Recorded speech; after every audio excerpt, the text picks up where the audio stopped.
Yes, kicking off our news, the two men accused of causing a grass fire in the northern suburbs over the weekend have fronted court already. They spent the weekend behind bars. Andrew Wayne, Terence Hull, both aged 31, were pretty much accused of recklessly using a angle grinder, which caused a blaze and caused sparks throughout the area. So it caused a bushfire, tore through a property, destroyed a bunch of land and things like that. Yeah, right. So they're being investigated for that at the moment.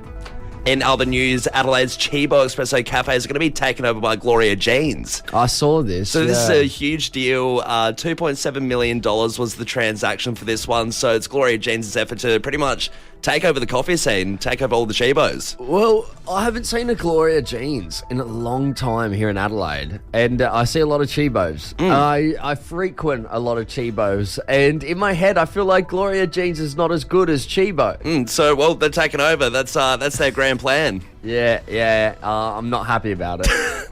Honestly. I didn't realise you're such a coffee connoisseur for the Gloria Jeans Chibo debate. It's less about the coffee. It's more about the food. Yeah, the food is good at Chibo. Yeah, they do a great salami sandwich that I feel like Gloria Jeans just won't do. Hey, hopefully they keep those things around, maybe. Yeah, absolutely. Hey, we've got our producer, Erin, in the studio with us right now. Erin, how do you feel on this debate?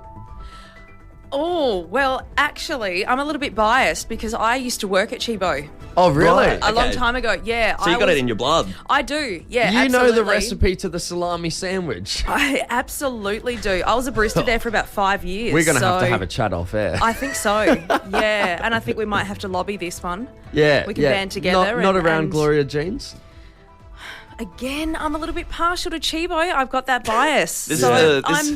I'm lobbying Chibo for this one. It's the new secret herbs and spices for KFC. This it is absolutely just is. The secret salami sandwich and coffee recipe. You need to tell us off air. Yeah, exactly. Yeah, I can't give trade secrets away. I just can't. Oh, that's all I'm about, just a salami sandwich. What else is happening? That's all in the news, but of course we have the Melbourne Cup as well. Such a massive day yesterday, and with the main race 7, a huge winner there. And looking at the return on that one too was absolutely huge. There were some big winners around where we were in Glenelg. Yes, Horse 11, Knight's Choice, ended up taking out the win, which, I feel like the Melbourne Cup the last 4 or 5 years, the favourite has not even come in the top 3, and the trend continues this year, with Knight's Choice taking it out on Ladbrokes. The fare was about $81 for the win. Wild. There was, when I was in the urinal yesterday, in the bathroom at the pub we were at, some bloke came in, he was like, someone's just won $400K. $400K? And it got confirmed that someone there must have dropped a hell of a lot of money, but won on this horse. That's ridiculous. It is ridiculous. It sounds unbelievable, but apparently, at Glenelg yesterday, someone copped that. It wasn't paying that much money. I have scoured the internet and found this article about a couple who are a bit unsure whether or not it's okay to give their baby the same name that they were planning on calling their future dog. Yeah, it's a predicament a lot of people won't face, I have to say. I mean, most people aren't going to name their kid, something after their dog. It's just... I can understand if you love your dog, it's a respect thing, but usually dogs' names are pretty... non for humans. Well, I think people that call their dogs human names, it freaks me out. It goes both ways. Right? Yeah. Yeah, like, don't worry about the couch being all chewed up. That's just Toby. Is Toby your dog or your son? Because right now I can only see a dog there, but I'm not sure whether you're keeping Toby locked up under the stairs and in an effort to escape, he chewed up the couch. Yeah, those little carrier cages that you put with pets in when you go when you fly on planes. Yeah. Oh, that's Toby. That's Toby. Again, is Toby your son or your pet? Is Toby the pilot? It really does throw a spanner in the works. Yeah, so this couple, they're in this predicament, which I think is ridiculous. I think you can't be calling your son what you plan on calling your future dog. No, I think it's ridiculous. But they went to Reddit and asking, is this okay? And they haven't actually revealed what the name was. Like, they're gatekeeping it, or like it's something just like really, I don't know, Rex or something. The fact that they're not telling anyone the name makes it seem like it's really embarrassing. They want everyone's opinion whether they can name their kid after the dog. Yeah, but we want to call our kids Spot. Yeah, obviously they know they're going to look like idiots if they're like, yeah, well, the name's Rover, the name's Spot, it's Patch, whatever. We were going to Reddit asking whether it's okay or not. Like, someone commented saying it really depends what the name is. Is it Muffin or Milton? In what world will it either be any of those? In what world are you going to name your kid Milton or Muffin? It's just stupid. I'd like to know if anyone's actually done it, really. But I think for one, personally, no. You can't call your kid the same name as a pet, previous or future, or current. See, I don't even think it's about the name sounding. I think it's about you've named your kid after this dog that, would scratch itself and, like, it's a dog. Don't name it after the dog. Can you name your kid the same as your pet, Adelaide? I mean, has anyone done it? I mean, maybe it is like a respectful thing, in memory of the dog to name your kid after it. I mean, I just feel like dogs, more common than not, right, have like a bit of a dog name. Yeah, there's dog names and then there's human names. Yeah, I don't think it would work. I think you've got to keep it separated. I'm curious if anyone's done it or if you would do it. Yeah, and that's why I think you can't be calling your dog human names, because what happens if you want to have the kid? Yeah, you're done for. Yeah, if you really like the name, you're stuffed. Once again, confusing. Got this text here as well. I didn't realise this. Someone's texted in, Big Rick has texted in saying the famous Steve Irwin named his daughter Bindi after a past dog of his. Yeah, right. There you go. I didn't realise Bindi's named after a dog. No, neither did I. There you go. A bit of a fun fact for you this morning. Hey, had another text here come in saying, no, it's weird. However, my mum's pets have all had human names. Fred, Jack, and Bob. God, imagine trying to explain that to your mates and they're like, oh, does your mum have triplets? You would assume that they're just a triplet gang, like this big family. I think it also depends on what kind of pet it is, right? I think dogs avoid human names. I think cats avoid human names. A lizard? But I think a lizard or a fish, I think you can get away with a human name. Of course. This one here, my daughter has dogs named as her middle name. Doggo's name is Lily from Blair. Okay, cool. There you go. Okay. Okay, middle name's different, right? Yeah. My dog apparently has 8 different middle names. I would happily have Rex as my middle name. Sounds cool as. I think, yeah. Callum Rex Leaney. Callum Rex Leaney. I can start calling you that if you like. Yeah, new nickname on the horizon. Rex. You want a treat, Rex? Another text here. My ex and his partner had a dog called Indy. When they had their daughter, they called the daughter Indy and changed the dog's name to Bindi. No word of a lie. You can't go changing a dog's name. Well, I think it's similar enough that you can get away with it. But yeah, I also agree. You can't be changing a dog's name. Once you stick with the name, you can't change that and backtrack. Just call the daughter something else, right? Surely, yes. Swap. Why don't you call your daughter Bindi? Plenty of names for the daughter. And we got this one here. I always wanted to name one of my sons Barry. The missus wasn't having a bar of it. So when my old mutt passed, I named the new dog Barry instead. There you go. Yeah. Okay. I can get around that because Barry's a bit of an outdated name anyway, Big right? Bad Baz, the dog. Adelaide, let's wind back the clock. The new quiz with a bit of a spin.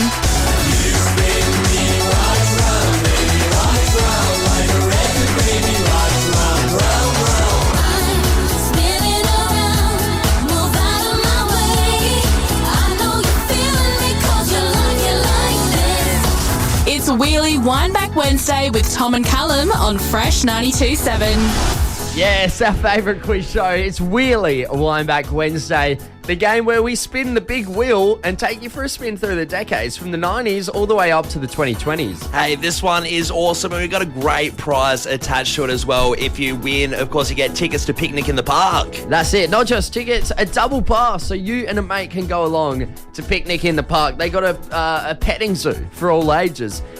I'm very excited for the petting zoo. Yeah, I was going to say, you stopped on the petting zoo. You're like, I'm not going to read out the rest. I'm sold. But the petting zoo is interesting. There's no reason to read out the rest. They've got a petting zoo. But if you want to know what else is there, they've got the petting zoo. No. There's no point. Just there's stop. There's just a petting stop. zoo. Food trucks, bars, 2 stages with entertainment. So there's a lot there. It's the perfect way to spend your Saturday. Get around it and bring a mate. That's it. And we've already answered one question for you. If you land on the 1990s, you only have to answer 2 questions.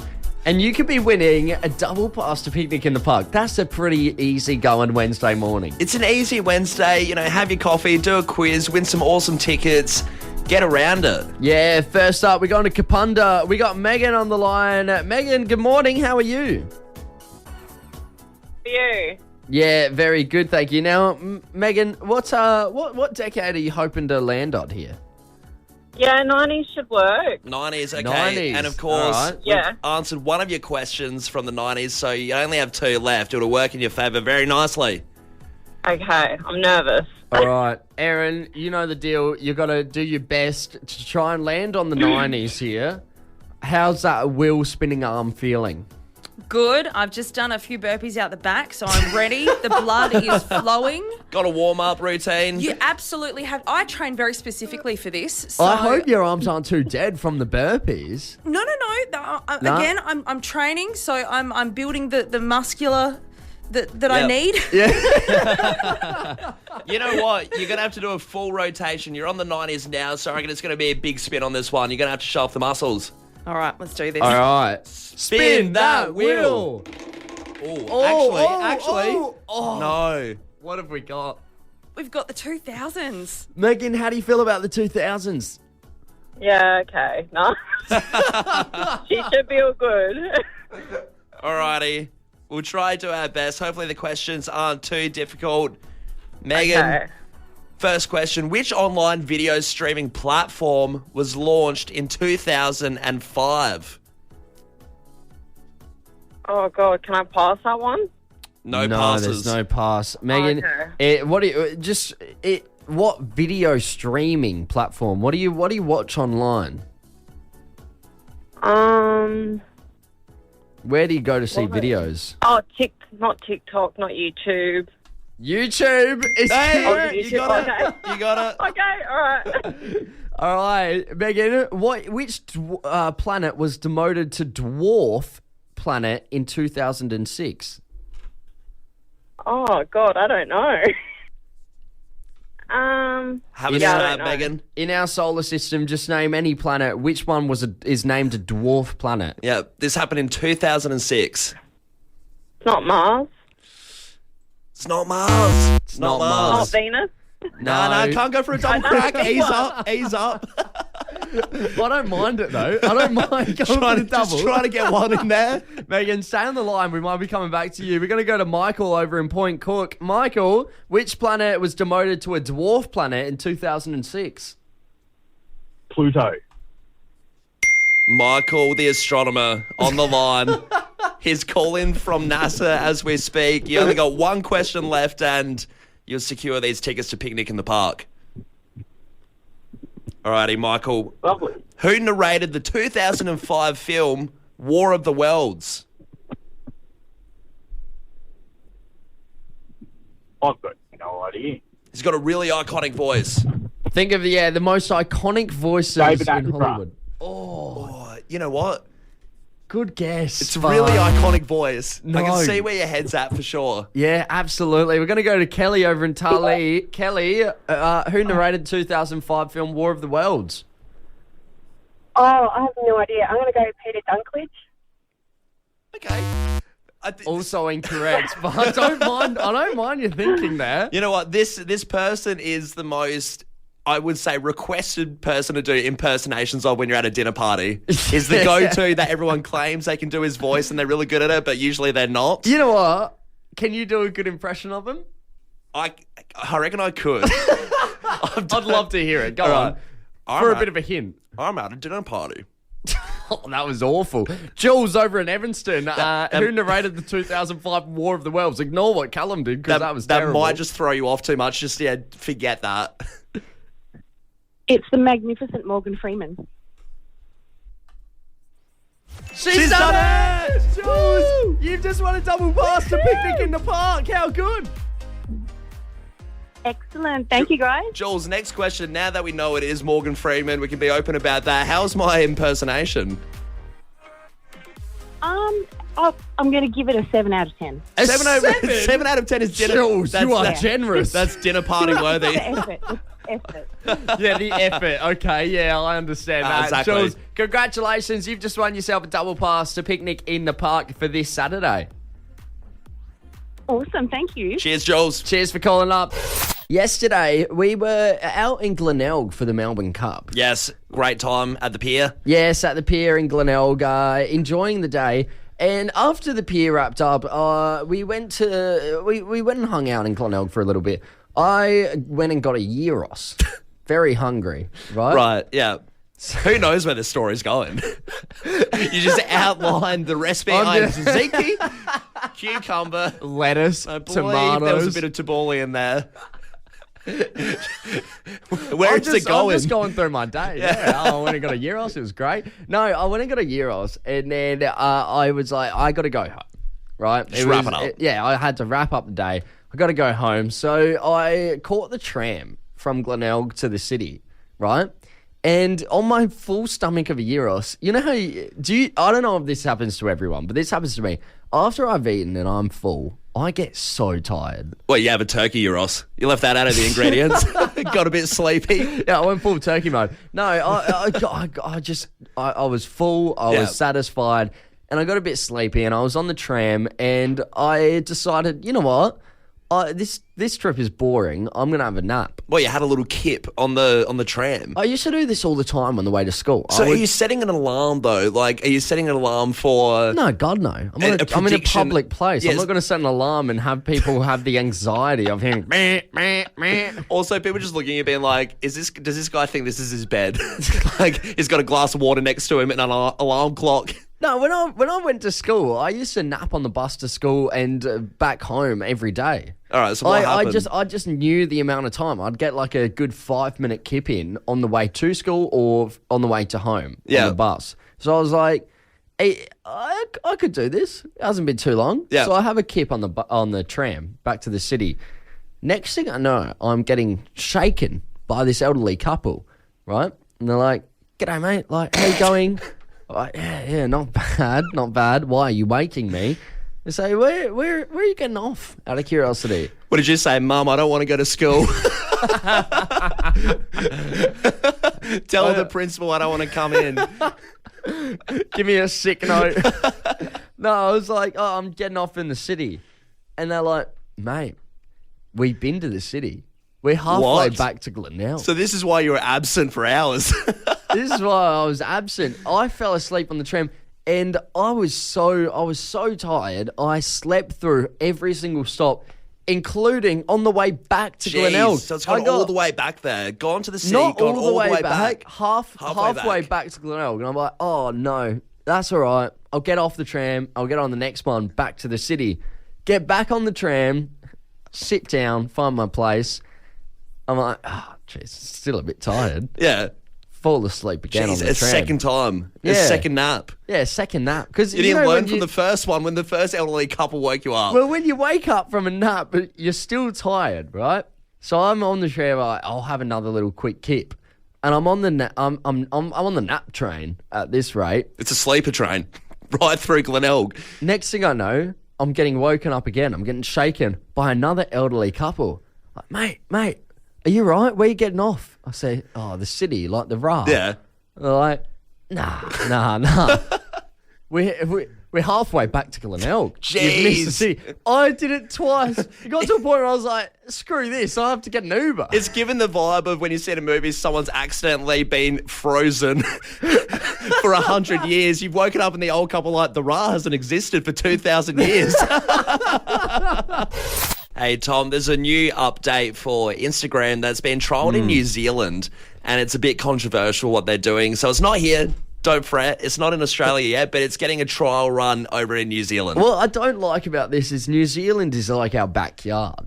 It's so close. It's a stone throw away. So it's and not I like know what this update is, and I'm not about it. Yeah, it's not like it's an update in America where it seems, far away, right? If they're trying it in New Zealand, it feels like it could come here, and it's a little bit dicey. So pretty much the update says that if you zoom into someone's photo on Instagram, that person will get a notification to say that you've zoomed in. Awful. Why would anybody... Well, okay, first of all, why would you want that notification? Why would you want to know the people zooming in on your your photo? One, that would it would weird you out. And then two, I feel like everybody zooms in on everyone's photos. Yeah, no, it's a terrible update. And so now you're just going to look like, one, a creep, and then weird people out. I'm going to delete Instagram. Well, that's the thing, because it's like originally the idea was that the update exists because businesses want to see who's zooming in and say a suit, a tuxedo. You're zooming in and you're like, yeah, it's a nice suit. And maybe it shows that you have an interest in buying it later, even if you don't buy it at the time. And fair enough. But what you can do there, right, is that when you set up an Instagram account, you can make it personal or business. Make the notifications just for the business accounts and keep it off of personal. True, because the issue I find with this is that the amount of times there's a group picture, there's a bunch of people, 8 people, I want to see who's in the group or whatever. You zoom in, and then they're going to get a notification being like, oh, Callum zoomed in on your photo. He's a creep. That's what it's saying. Yeah, they're going to out you finally. But that's exactly what everyone's up in arms about, right? That it can be misconstrued as a little bit weird and that you're zooming in on people's faces and whatever, their bodies, and, they don't want to be seen as that. The thing is, I don't want to know people zooming in on my photos. I don't want to know who's zooming in on my photos. I think that would be weird in itself. Of course, as well, I'm on a public profile on Instagram. So I will be... What if I'm getting notifications 24/7? I'm not... Yeah, what you're saying? All right, you got thousands of followers that came zooming out in wrong. on you. What if I'm getting notifications just randomly because of random people zooming in on photos? I don't want to deal with that many notifications. Notifications annoy me enough. Yeah, it's a terrible update. I feel like, going to be swiping off the Instagram. I'm deleting Instagram. Big time. If it comes to Australia, I'm done. I'm done. It's over. Tom, another crazy dating kind of phenomenon has come to surface, and I feel like these always come on our show because you see them in the news, all the articles we look at, and they're always bizarre and weird. Yeah, I mean, dating trends, it's such a loose word these days. Yeah, ridiculous. I don't half of them I just can't see people doing. Yeah, and this one is insane, but it's racked up about 3.2 million views, this one video, this theory about dating and who to be wary about when you're dating someone, and if they do this specific thing, then you should be wary because it's a red flag. Oh, God. Yeah, all right, what is it? I'm already annoyed, by the way. It's an annoying one. And as guys who, enjoy food and chips, this is going to particularly annoy you because the theory eat chips is... every day. Exactly right. So the theory is that if you're dating someone and it's called the Dorito theory. If they're smashing a bag of Doritos and they keep going for more and more and more Doritos, it's a sign that you're quite content and happy eating and staying with something that doesn't give you that much satisfaction, because chips aren't meant to make you full. They keep you hungry, but you keep going for more. And it's meant to relate to relationships where if you're unhappy, you still stay there and keep wanting more and more as you do the Doritos. I love Doritos. I love Doritos too. So, can we not be with someone and smash a bag of Doritos? I can't eat hungry? Doritos anymore because some bloody dating trend has come out saying if your boyfriend eats Doritos, it's a red flag. Why? Why is it a red flag? I'm sorry. This annoys me the most because I really enjoy Doritos. Doritos in particular have a soft spot in both of our hearts. They're a great chip. And the idea that, we Triangular? What other chip is that? What, we can't sit on the couch, lick our fingers, eat some Doritos without being called, a red slob. flag. Slob, red flag, all of the words under the sun. So, hang on a minute. So, it's a red flag because you're content in eating Doritos, but it doesn't make you full? No, That's the whole point of chips. The point of chips is it's a snack food. You snack on it. You're not eating it as a bloody lunch meal or dinner or breakfast. You're eating it to snack in between your main meals. What's unfortunate is that a psychologist has backed her up and said there's merit to it, so now people are latching onto this. Well, she's an idiot. Well, I know the psychologist psychologist for a fact in between therapy sessions would be smashing a bag of Doritos. Absolutely. If I offer someone Doritos, 9 times out of 10, they're taking They're them. eating it.